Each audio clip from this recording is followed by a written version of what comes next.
take it that's an ongoing conversation. Oh, yeah, every day. Yeah. That's right. Obviously, tough opponent this week in Syracuse. The bye week follows. Would this be a good time in your mind to put 4 quarters together?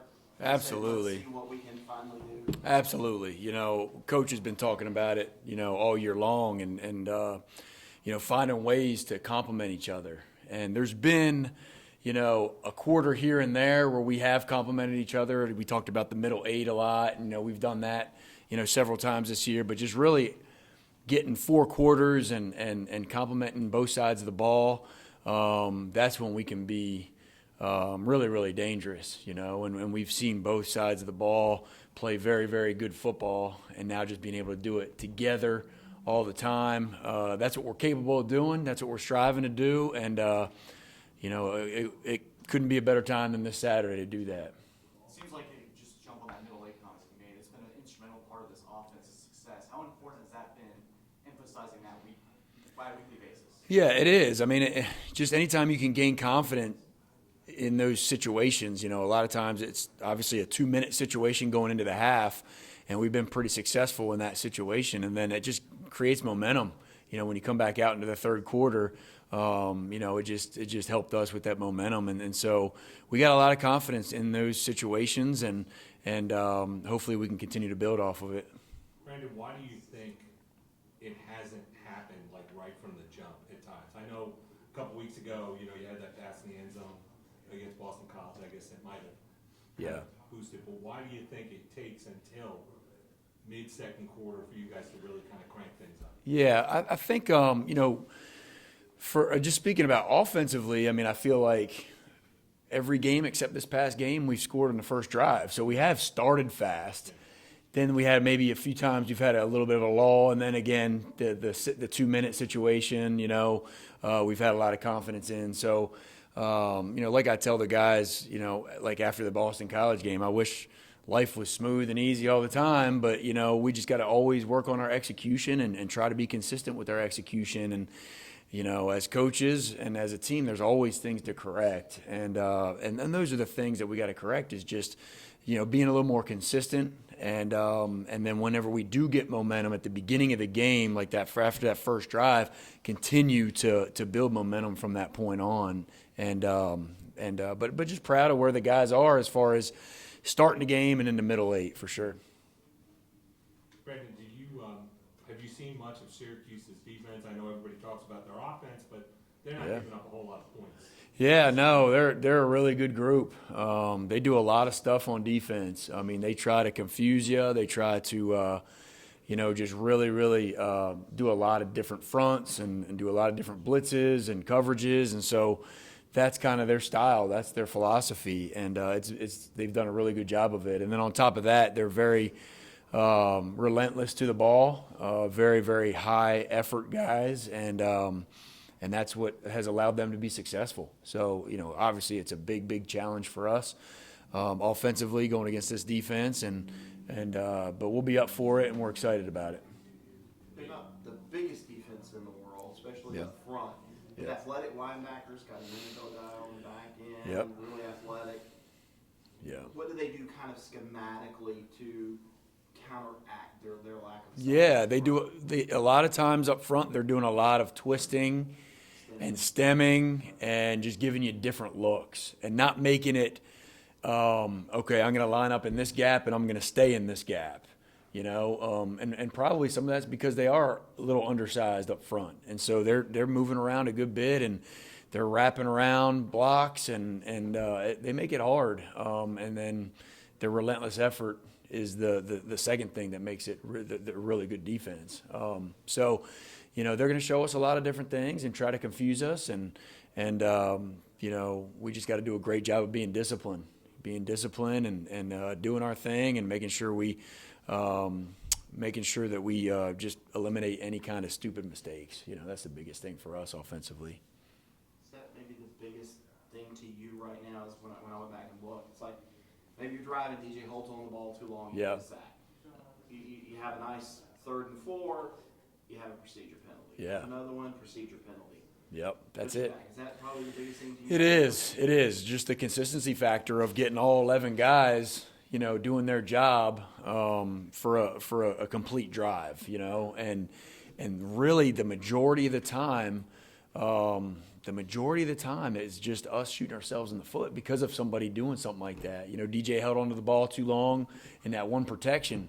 And we got to get rid of the ball. We had like you said, a procedure penalty or two that just kept us off schedule and made it hard to get another first down. And so just eliminating those things, keep working on that, and keep challenging the guys. And one thing that our guys are doing though is they're accepting the challenge week in and week out. They are going out there and individually trying to find things to get better at, and that's all you can hope for as a coach is, hey, let's identify what we need to get better at and then go attack it, and I feel like our guys have done a really good job of that throughout the season, not being perfect, but doing a good job of trying to get better.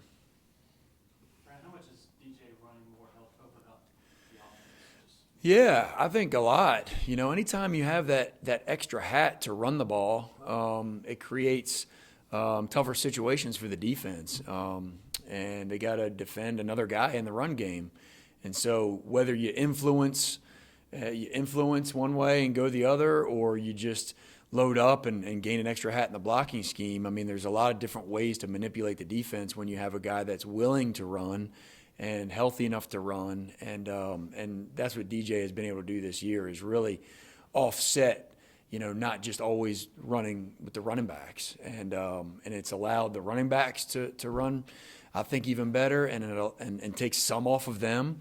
And like I said, DJ has a lot of confidence in it right now. He's taking care of the football very well. So just proud of where he is as far as that's concerned, as far as running. What are the conversations you're having with the team as back-to-back 3-0s and Florida State's crawling back into this game, and something that was a 20-point lead is now within contention? Yeah, we just got to finish some of those drives, We had a great drive in the fourth quarter. We took off some time, made them burn their timeouts, and I believe we were down on the plus 35, and then we had a procedure penalty, or we had a sack, or we had something that was a negative play that we got to eliminate that stuff, and we got to finish. Sometimes I feel like we're stalling a little bit between the 25 and the 40, where we could really, man, we got a great kicker. If we can just get that ball to the 30-yard line or even the 35 and get some points right there, that can catapult us even further offensively and get some more points on the board. So just, again, going back to the details of everybody's job and finishing your job and being consistent with that, and not letting up with that stuff.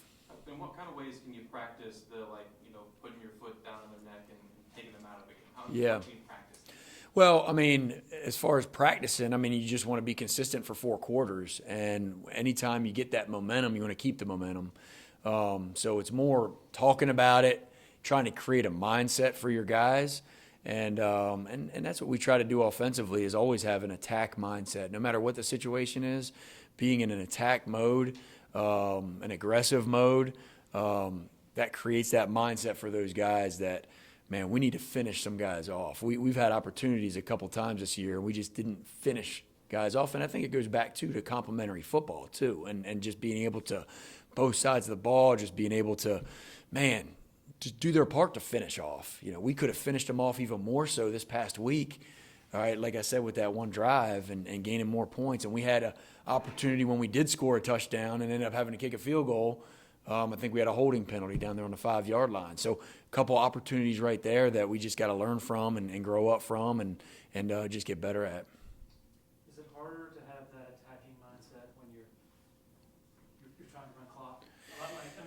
Yeah. Wildly trying to run clock. Yeah. Use that to your advantage, but still, when you're used to that risk. Yes. Tempo, and then it's like, oh God, we're just standing around. Yeah. Well, I think, you always want to create the attack mindset of what is the situation? How can we attack that situation? And for us, offensively, we're in attack mindset all the way until we need to be in a 4-minute mode. And then we need to attack the 4-minute mode. The 4-minute meaning trying to, milk the clock a little bit. And like I said, we did that for the most part, just didn't finish. I wish we would have finished that one drive right there. But yeah, still keeping that mindset all the time, but attacking the situation, whatever that situation is. And that really just means just being locked in and focused, having a focused intensity about what your job is. And that can allow you to be more consistent as an offense. Brandon, it seems like Shipley's found another gear, not just with speed, but even after contact, it seems like he keeps churning to get there. Is his mindset that kind of aggressive, winning attitude that you want everybody to have? Absolutely. He's that kid's a warrior, and I'm telling you, the longer the game goes, the better he gets. I mean, he really does. He craves not just the ball in those situations, but he just craves the situations, period, and loves. He's such a competitor, and he loves contact. He really does. I mean, he thrives off of contact, and he's one of those guys that, yards after contact is who he is. And you saw that on Saturday night, and it was special. He's just one of our best leaders on the team, and not just off the field, but on the field, how he plays is just how he shows his leadership. And he's also a vocal guy too, so it's fun to watch him play. You can tell that drop at Pitt bothered him last year. Then he has 6 receptions for 48 yards Saturday night.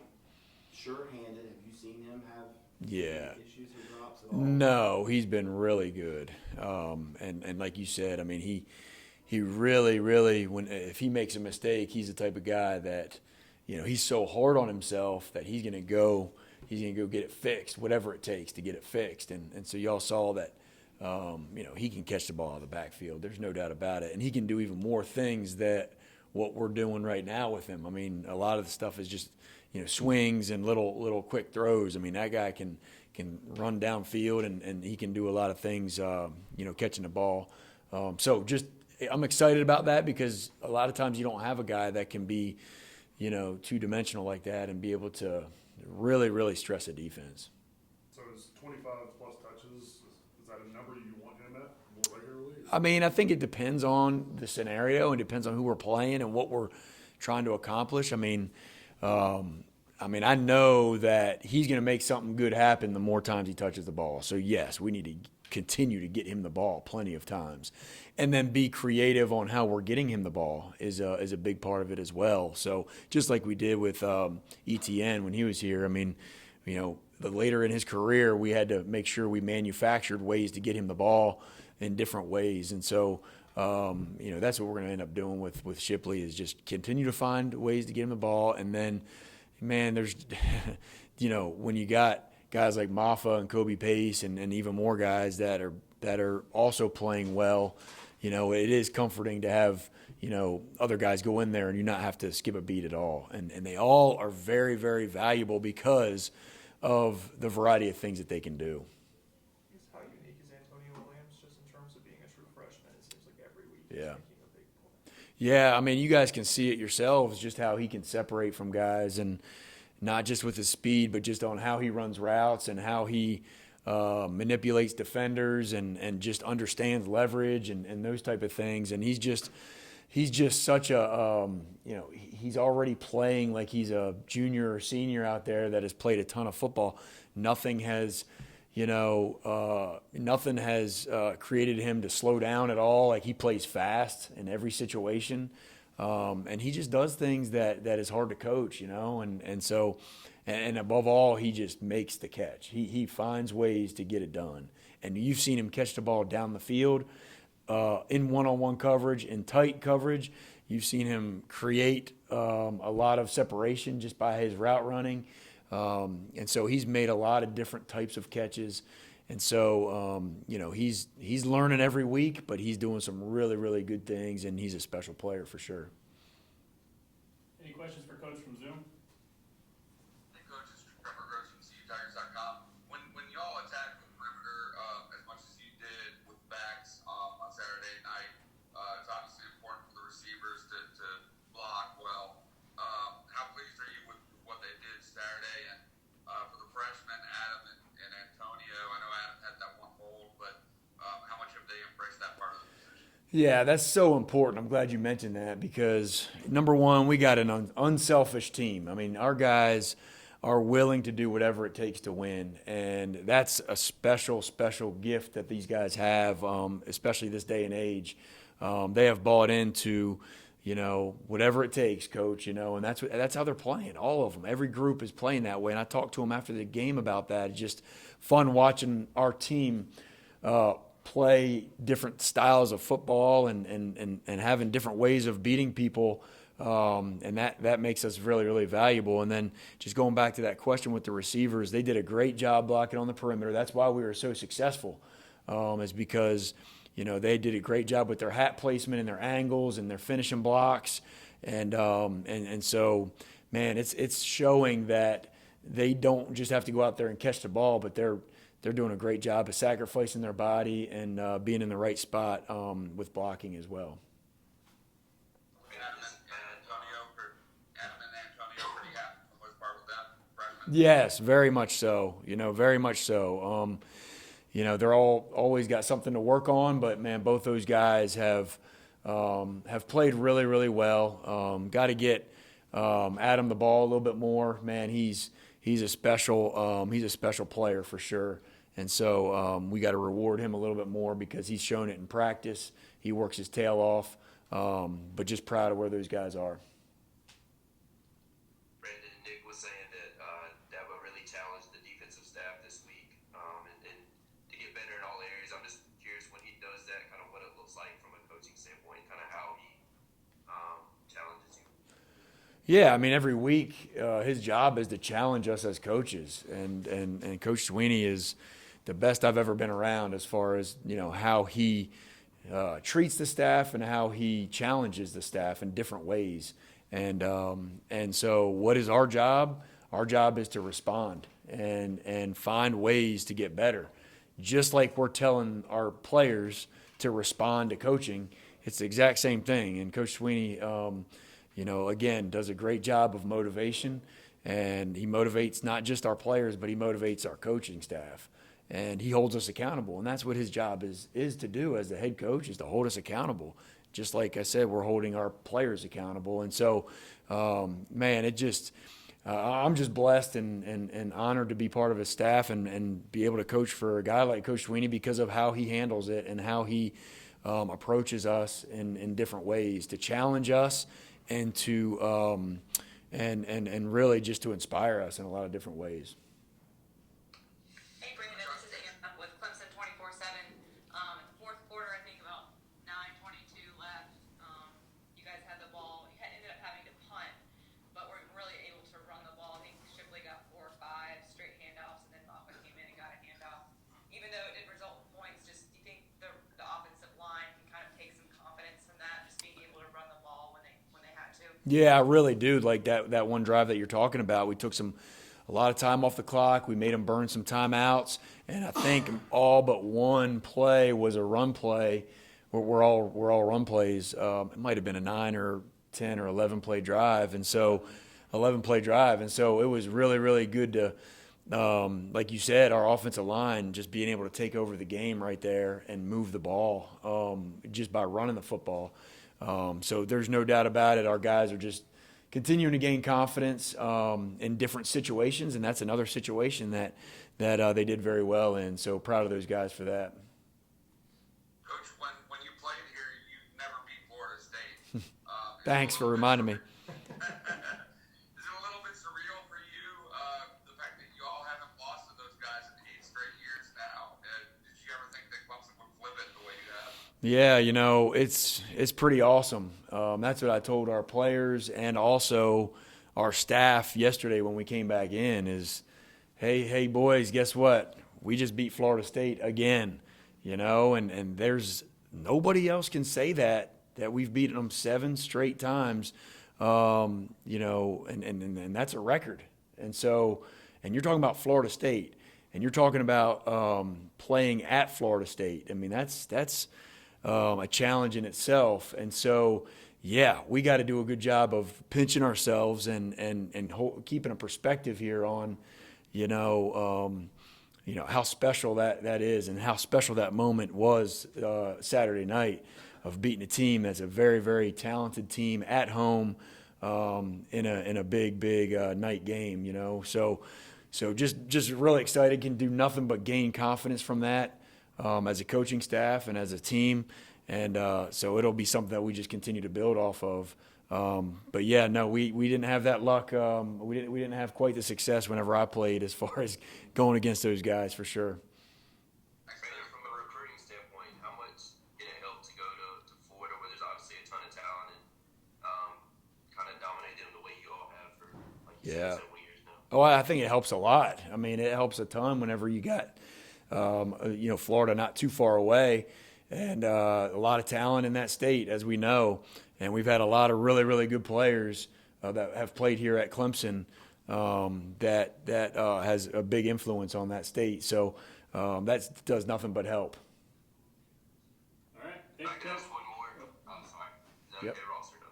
Coach, you have time? One more, yeah, one more, yep. We can take one more. Yeah, I was just gonna ask. I think 3 catches for receivers Saturday. Was that more so just part of the game plan to get the running backs swing passes, or would you like to see more targets? Yeah, I mean, you always want to get everybody the ball as many times as you can. It's just it's hard going into a game. I mean, you can have a plan of attack, and I definitely wanted to get the ball to Shipley more. I didn't get enough touches for him the week before against Boston College, and so my priority was to make sure number one was getting the ball. And so, yes, I do wish that we would have got a couple more guys going that deserve it. They all deserve it. I mean, there's no question about it.